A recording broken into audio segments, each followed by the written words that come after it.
Namaskaram, Adrian. Hello, hello. How long have you been traveling for? How long is your journey this time around? We started on 15th of September.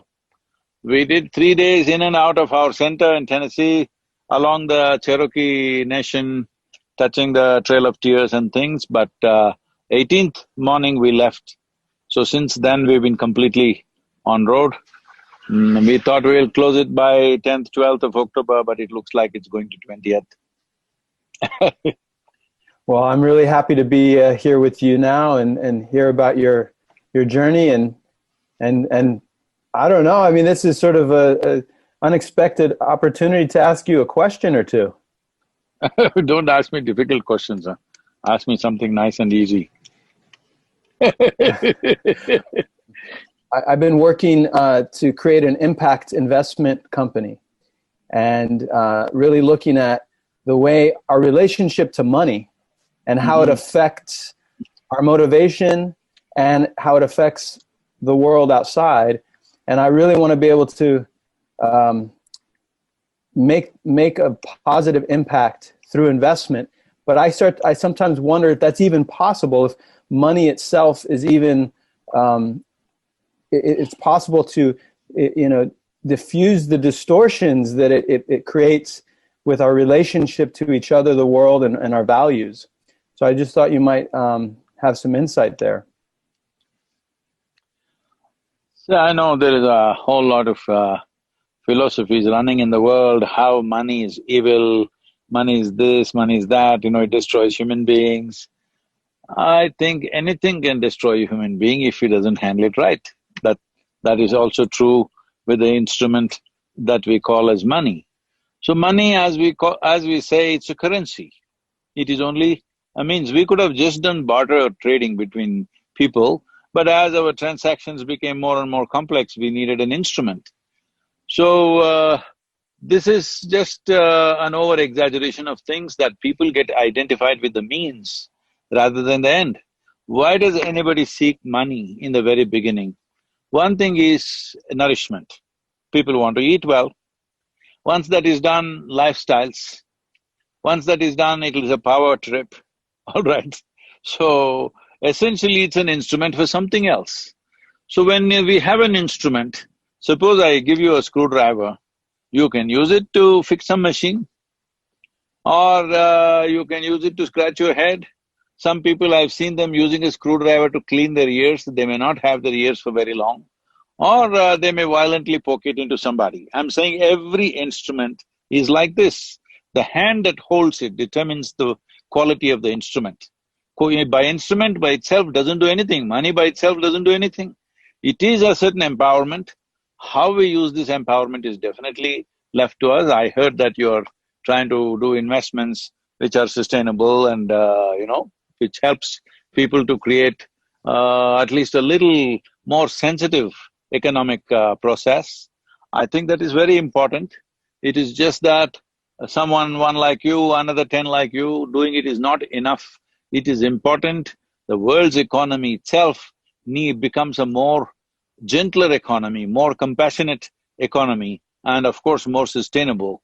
When something is gentle and compassionate, it'll naturally be sustainable. Right now, our economic engine is, all of us got our throttles to the floor, but nobody has a hand on the steering wheel. We don't know where it's going. It's simply going. Okay.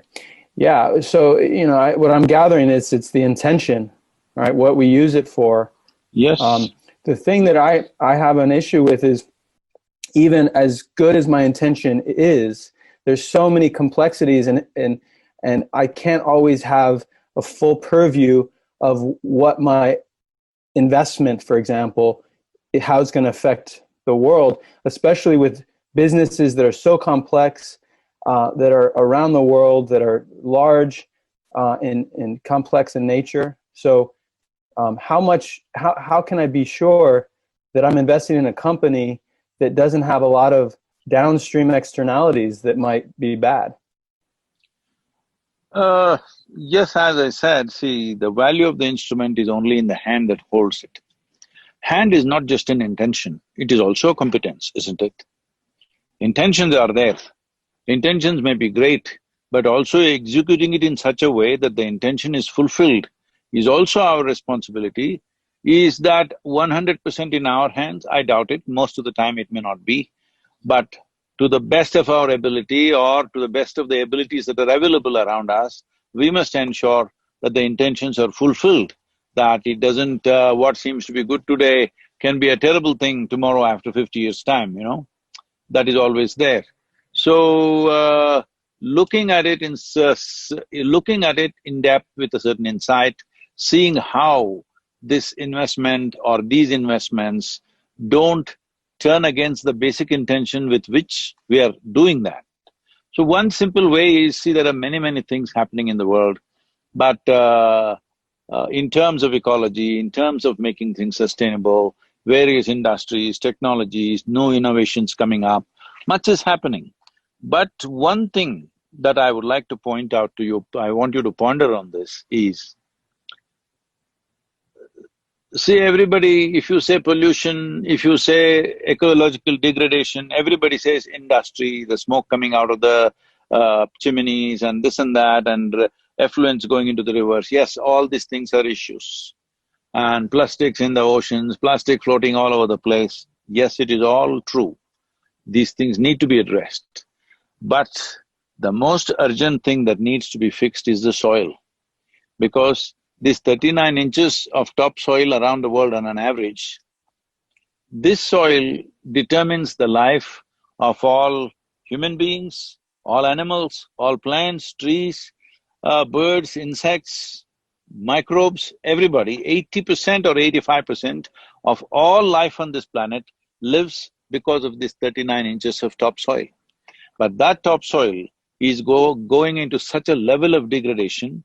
Without turning that around, everything else that we do, unfortunately, may go waste even if we have the best intentions. When I say turning the soil around, right now, nearly in some countries, like for example in India, 84% of the land is tilled by the farmer. In United States, it may be around 40% or something in that range. I'm not very sure about the number. But in different countries, it's different. If you go to more populated nations, it is over 70–80%. Largely approximately about 51 million square kilometers of land is being plowed, under plow right now in the world. This is what needs to be taken care of. In the last 50 years, the way we farm the land has taken the soil out, taken the soil to such a level of degradation that desertification is happening large scale. To tell you the statistics which are alarming, for example, in India there is a history of 12,000 years of agriculture. It is a land where the weather and the soil has been such that we take 3 to 4 crops in a year. 12 months of the year we farm. For 12,000 years we farmed, but in 50 years we have brought it to a place where 52% of the land is right now being declared as degraded soil or fallow land. 52% in 50 years' time. Because of the agricultural practices, what we call as modern agriculture, once there is population pressure, this happens like this. So turning this around is one of the vital things. So if you keep this in mind when you make investments, this will not go wrong. That's why I'm saying. If you make the soil organically rich, that cannot go wrong. There is a whole lot of investment opportunity, there is a whole lot of opportunity for entrepreneurs to enter this space and make sure the soil is rich, because what we call as our body itself is the soil that we walk upon. If that is not rich, this life cannot be rich. So I'm just saying this is one of the things that you could focus on. Whatever enhances the quality of the soil cannot go wrong, that money cannot go waste. Yeah. Well, one thing that I have a challenge is trying to convince investors to put their money where profits may be maybe not as much, but the social, environmental profits will be greater. And people are very focused on making a lot of money that they can have, as opposed to recognizing the impact or the ripple of their investment out into the world. So how do you convince somebody that their investment should be beyond just profits, but should be for the planet? See, when you term something as an investment, naturally profit is the goal, isn't it? So the question is only, are you willing to wait for a period of time to get back your money? Or you want to get back, we know immediately, within a year or two, whatever the expectation is. And also, how much do you get out of that? That is what you're saying. But the people who handle money, their idea of growth is only more money. You can't tell that guy, make less money and be happy with it. He doesn't listen to that. So there are many ways to handle this, in the sense, the investors, wherever they come from, to transform the atmospheres in which they live, so that their life gets better by investing in the region, to show them visually that this is what happens, even if that's done small scale. Large scale activity is happening somewhere else, let us say. Small scale, if it happens around them, maybe they will be able to recognize that and maybe able to appreciate the value of what you're saying, the value of sustainable returns that are happening in terms of cleaner air, in terms of pure water, in terms of a richer land. This is happening. If we are doing it elsewhere, let's say, wherever we are doing, if you also do it in their garden and show them what happens and how their life changes, maybe they will be able to appreciate it more. But essentially, it's their money, and they think they want this much out of it. You can't help it, but because they're the ones who decide that, we can try to impress upon them by showing them the value of the other values of life.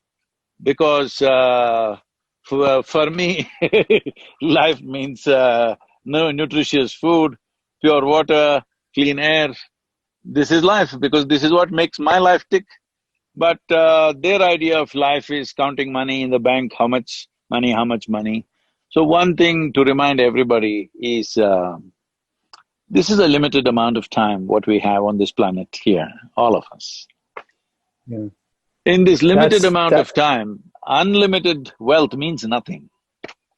If you had unlimited amount of time, unlimited amount of wealth means something. Limited amount of time, unlimited amount of wealth means nothing.